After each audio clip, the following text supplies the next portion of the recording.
met a fur bed. It was a cot of sorts in a little cottage. I'm not sure of the time, a few hundred years ago, 15th, 16th century. And I looked down, I felt an ache. It was a hot day that morning as it is today. And when I looked down at my right arm, it was missing. It was gone. It was cut off from about the elbow and down. And what's fascinating though is they say that certain birthmarks or beauty marks are indicators of the past lives that you lived in. Ever since I was little, I've had a birthmark wing on my arm. But you see, the interesting thing is, as you grow up, your birthmarks and beauty marks don't grow with you, your skin stretches. So when I was little, this whole thing used to wrap around my arm all the way. Around where my arm was missing in this dream, this vision last night. And then I went back to sleep again, and I was just really hot and I was so drained. I did some field work and then I fell back into the bed, took a little nap, and when I woke up again, it was about a couple of decades before that, again in around the 15th, 16th century or so. And I woke up in my bed, I looked out the window and I was looking down over our courtyard, and this would later turn into the day in which I lost my arm during a siege. So it's a little later in the day. I actually did a morning gig. I wanted to record these videos in the morning while I still had these memories, because as I said, the dreams fade from me very rapidly after I wake up from them. Usually about the first 2 hours or so, they almost completely leave me except for specific moments. However, I just worked a morning photo shoot. I still remember this one very vividly though, because even more interesting, I visited this day several times before, originally in a Reiki session in about November of 2019. I had a spontaneous Reiki session with a man who I was doing a shoot then, and then afterwards my friend was in the room with me, the one who I was shooting her music video for, and the man, out of nowhere, told me to put my hands forward, and if I was comfortable enough, he'd perform a little Reiki session on me. It shouldn't last longer than 5 or 10 minutes. Well, what he ended up doing, or at least I didn't realize how strong he was. So as soon as I put my hands out and he put his hands over mine, my hands fell to the ground, or at least it felt like they had irons on them, and they fell to the ground, and I was stuck in place, and I started to shake a little bit. And as we continued on, there was a stream of consciousness between both of us. It's so interesting. It was just off the top of the bat. We've never even met each other before this day. But he started off with this prompt question of, "So why do I have you captive here?" And my immediate response, not even thinking, I just flowed through the story, was, "I don't think you have me captive here. I think I have you captive. In fact, I know I do, and I need information from you, because if I don't, a lot of people will die." And while this was happening, we would have this back and forth conscious, and my eyes were closed, but I envisioned a pair of bars that would slowly turn in the room. And as I looked around, the room itself was wood originally, but it was actually bricks at this point. My eyes were closed the entire time, but I envisioned bricks around me and a set of bars that would turn. As the bars would fully turn, our powers at play would turn.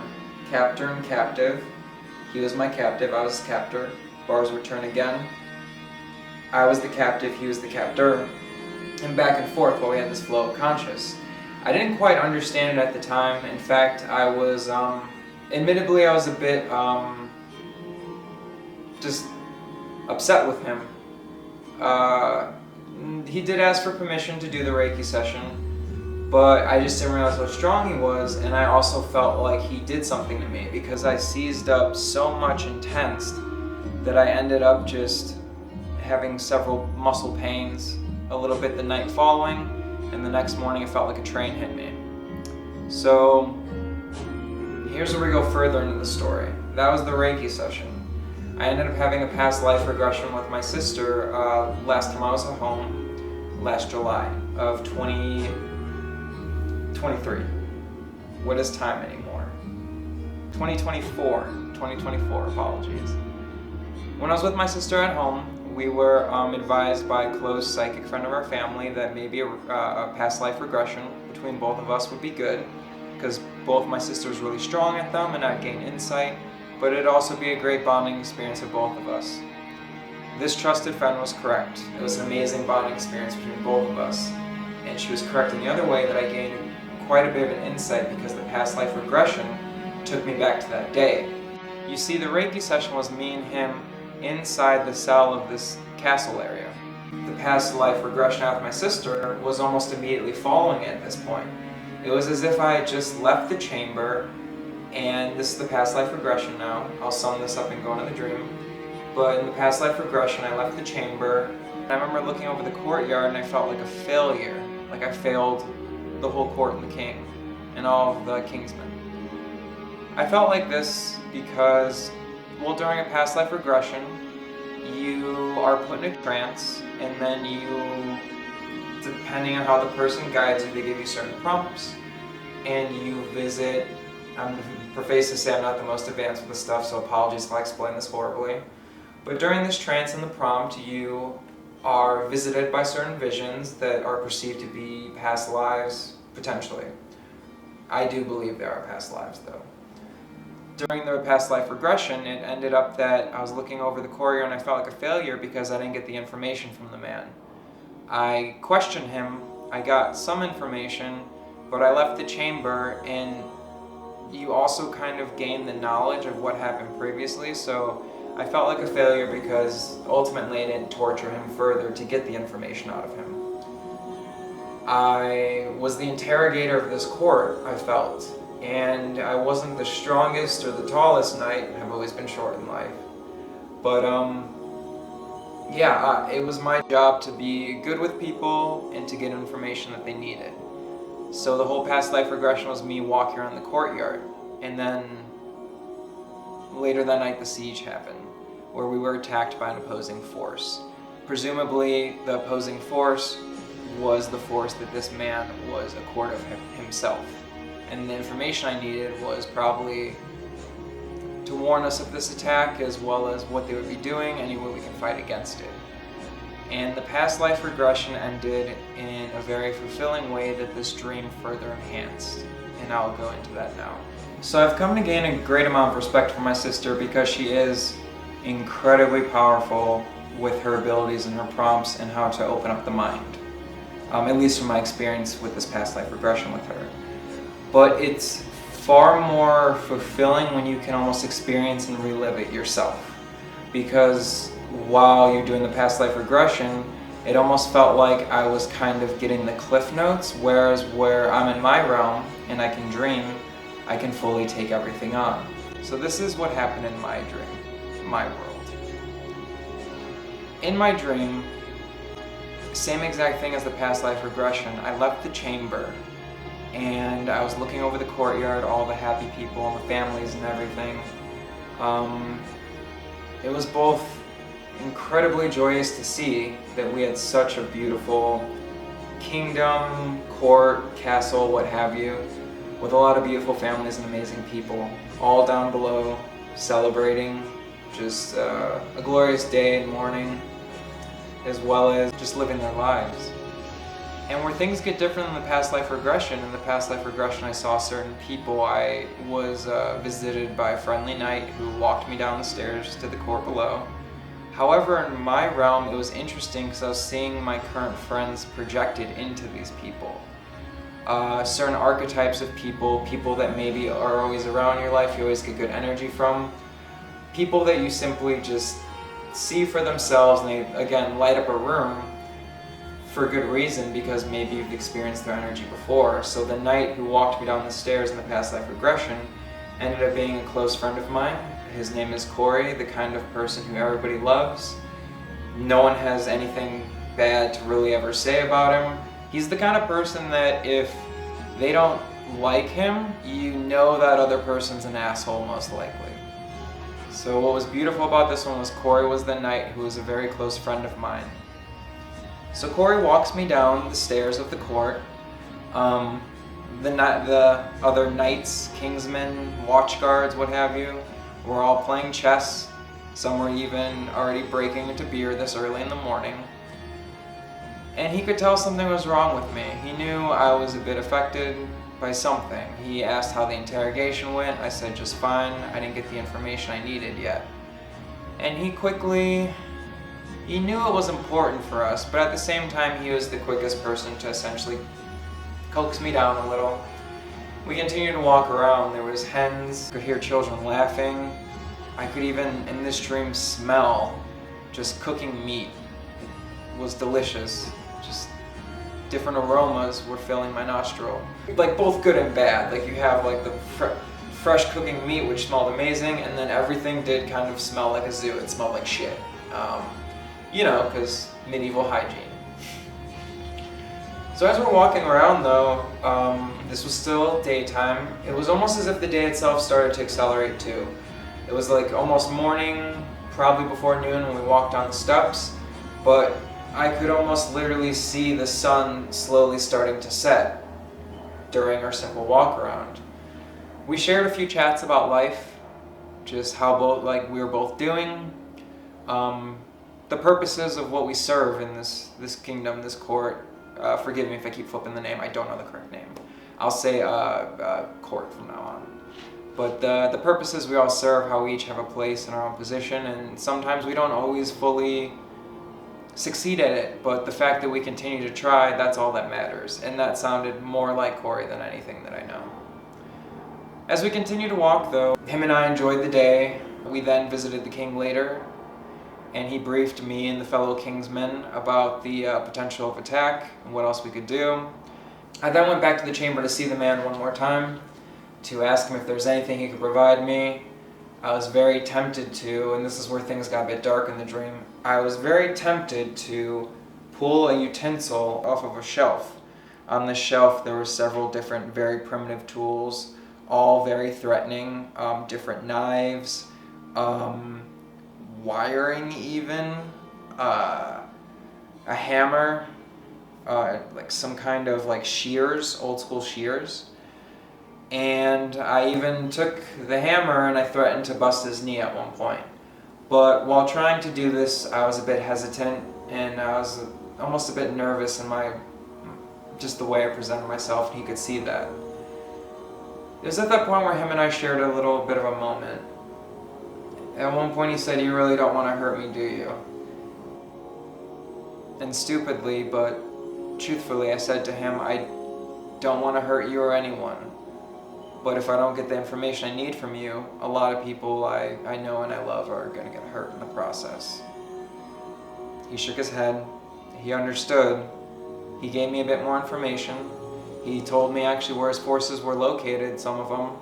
He could have been lying, but I ended up pulling a map and he pointed out certain positions. They were actually much closer than we all thought they were. It could have been a ruse though. He could have just been feeding me information, but I could see in his eye that he was at least providing me some truths to what he was saying. And as the day was accelerating so quickly, I remember just opening the chamber door again after thanking him and not touching him. It was already sundown. It was starting to turn to night. And I shared dinner with the kingsmen. The king himself went back to his chambers with his queen.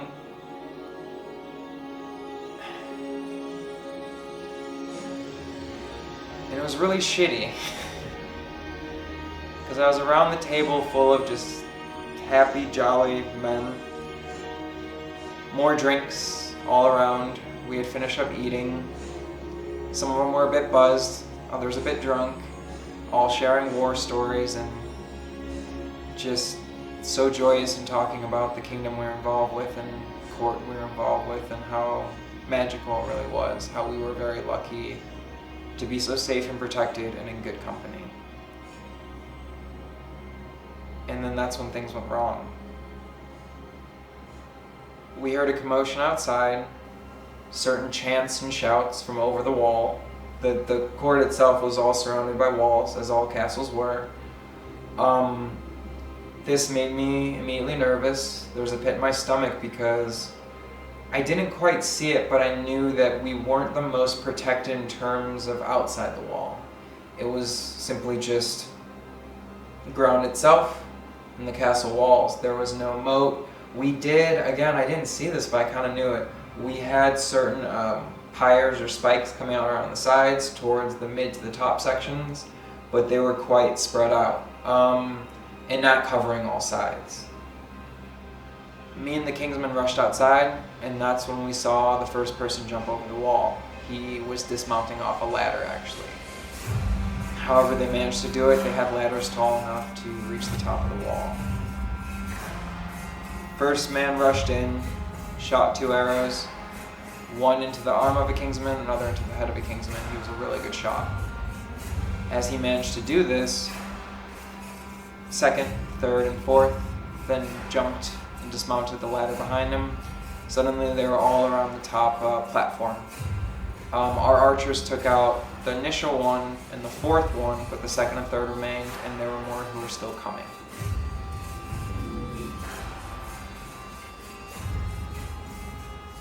And then a second ladder came from the opposing wall, and more people started to come off that, and a third next to it. So suddenly, soldiers started to flood in, and that's when, as quickly as things had been going by before, the dream played tricks on me, because this all got slower and slower and turned into real time. The Kingsmen went up the stairs. They started to fight against those who were... The Kingsmen ran up the stairs. They started to fight the opposing forces, taking them out here and there. We lost lives here and there. Corey fought valiantly. As kind as he was as a person, he was even just fierce with a sword. It was at that point where I immediately ran to the local houses below, and I assisted with some of our court to sneak out a trapdoor, because even though we lacked the outside defenses, we were very smart to have a series of tunnels beneath the castle that could then lead out to local fields. I helped a few houses, and in doing so, I don't really know why the man who I had captive, I never got his name, but the captive came to mind, and I rushed back to the chamber. I spoke to him for a little bit and informed him his forces were attacking.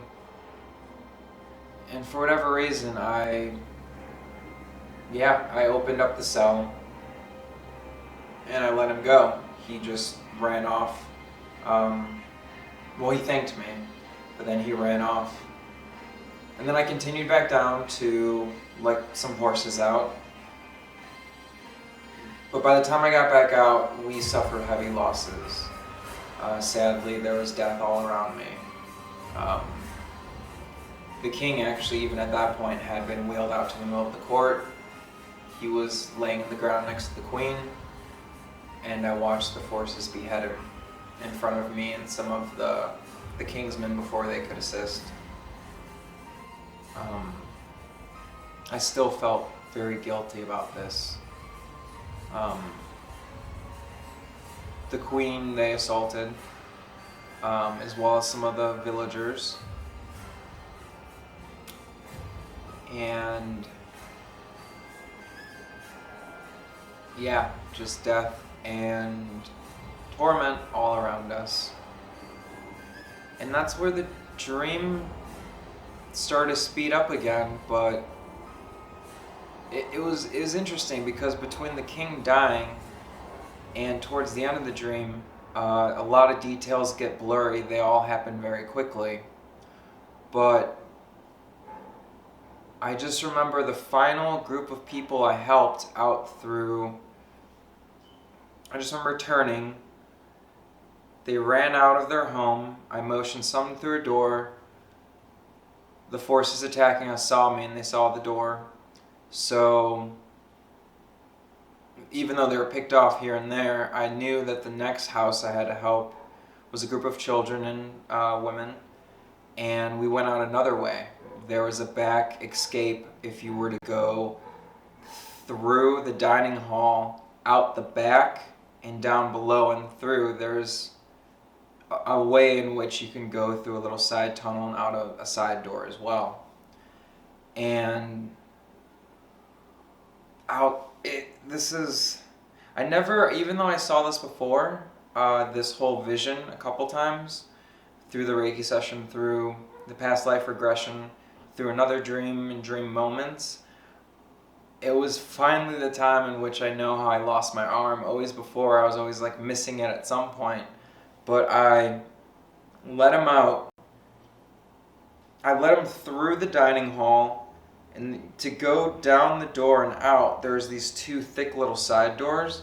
And I remember I threw them open, I let them all go, and I was holding the doors open, and as I was watching them, they were escaping out into a field. And I smiled and I was happy because I knew they didn't have far to go to reach the field and be safe.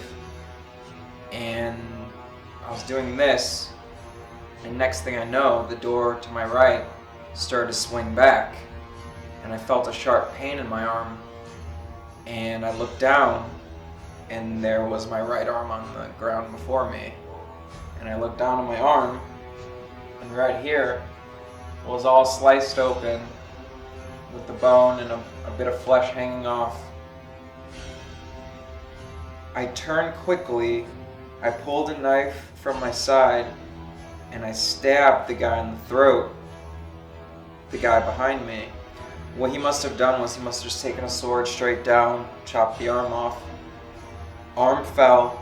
I turned, grabbed knife, cut him up, and hit him right here. I think it was like a scene out of a movie. I've seen this once before in a movie, but I saw it was so real, the knife went up and through so I could see it jut out of his jaw, like that. Turned it to cut his throat out. He fell. I grabbed my arm, and I start to run again. I felt like I didn't have long. But then it gets weird because I had the initial dream where I woke up and I was an old man in bed. So maybe in the initial dream with me waking up in bed was related or not. Maybe not, because what ended up happening then was I was running out in the courtyard looking around. The king was dead. The queen was now dead.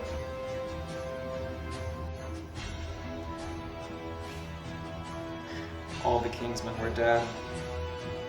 The one that hit the hardest though was Corey was on the ground too. Lifeless. And even even in death he was really majestic. On the ground with his hair flowing. He looked so he looked so peaceful. And still holding my arm, running around. And then I got hit over the head by something. I fell to the ground too. I turned, another one of our kingsmen took out the guy that hit me over the head, and I just laid there and I was bleeding out a lot really quickly. And I wanted to get up, but I couldn't. I just felt, yeah, like the life was leaving me. But that's when I noticed across the ground from me was the guy held captive. Fires had broke out at this point. It was late into the night now. Pitch black, dark outside, but the fires raging provided light all around us. So it was me, the captive, and a burning building behind him, and he was glowing. Just fiery reds and orange and yellow all around him. He was glowing, and I was on the ground like this, he was across, and I looked at him.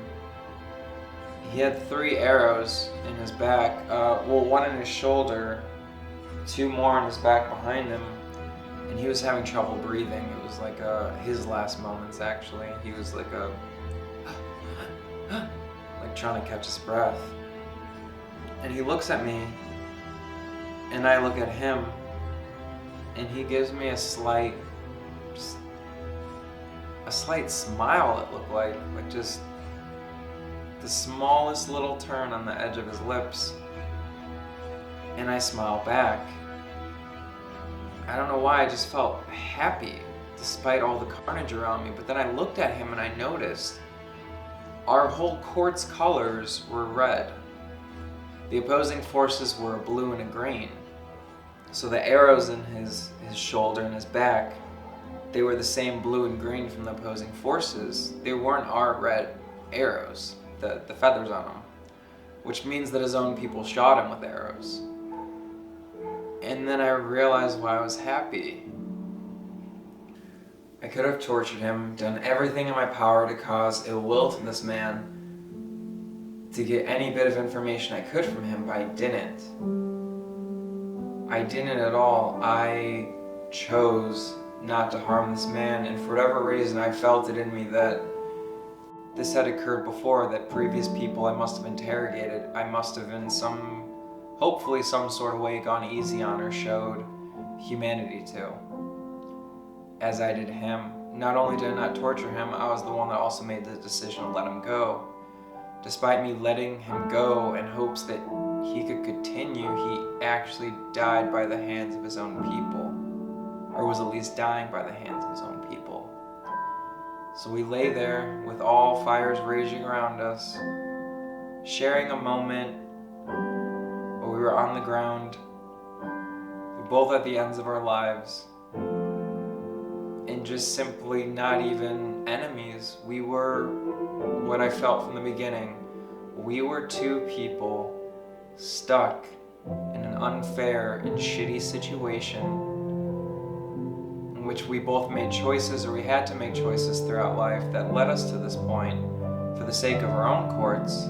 But yet now here, we were on the same ground, on the same plane, two people stuck in a situation at the end of our lives. And even though if I did die at this point through that lifeline, timeline, realm, what have you, I could at least still die with the sense of keeping my innocence in a way and staying true to myself. Because if I tortured him and did everything terrible to him, it still wouldn't have mattered. If I would have tortured him that morning, afternoon, whatever, between then and the siege was mere hours. Unless I told the court to beef up our security, or no, there was really no way. The forces still would have attacked, so I could still keep my innocence in the end and show someone kindness versus being a dark and terrible person, having tortured them for naught.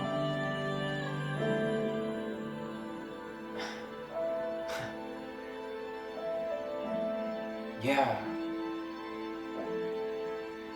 We were on the same ground as one. And I was still me. And sadly, he was still him.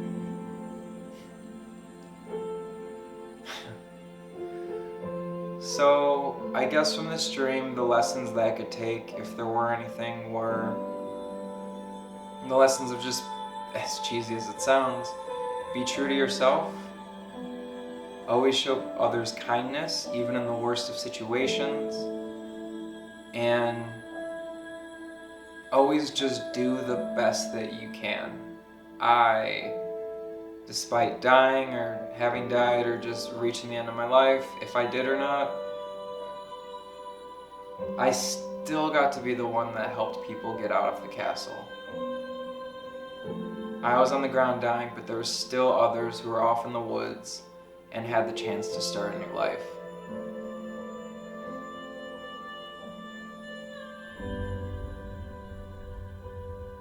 Yeah. So, I think that's the end of this dream then. And I hope you enjoyed in some way listening to this. And I'm hoping for the next one to, if I've explained the introduction, how I got lost in a real-time dream for 13 years around the present, and if this one was heavily focused on the past, maybe the next one I want to at least try to put out the energy in the universe to send me off to some visions of the future. Not to really see where we go as a civilization or anything, but I mean, that'd be nice. Maybe just a change of scenery. It's not to be dark, but considering how things are going, I'm sure the future is going to be a little dimmer compared to right now. I definitely want to avoid the future of this world because I'd rather just try to stay away from this current life in terms of visiting, maybe another parallel life or similar. But I think it'd be fascinating to see some future tech. Just give me a flying car. That's all I want, is I want a flying car. Well, thank you again, and feel free to comment. I would love to hear if you've experienced any past life regression experiences yourself, any amazing Reiki sessions, or particularly if you've had any other dreams where you visited the past, medieval ages, times, anything of that sorts, because I really am a sucker for a good swashbuckling tale. Yeah, feel free to comment below, and I'd love to read any stories or any interpretations of this dream, or just tell me how you're doing. And I hope very well, and I hope you're doing well, and as always, sweet dreams and good luck.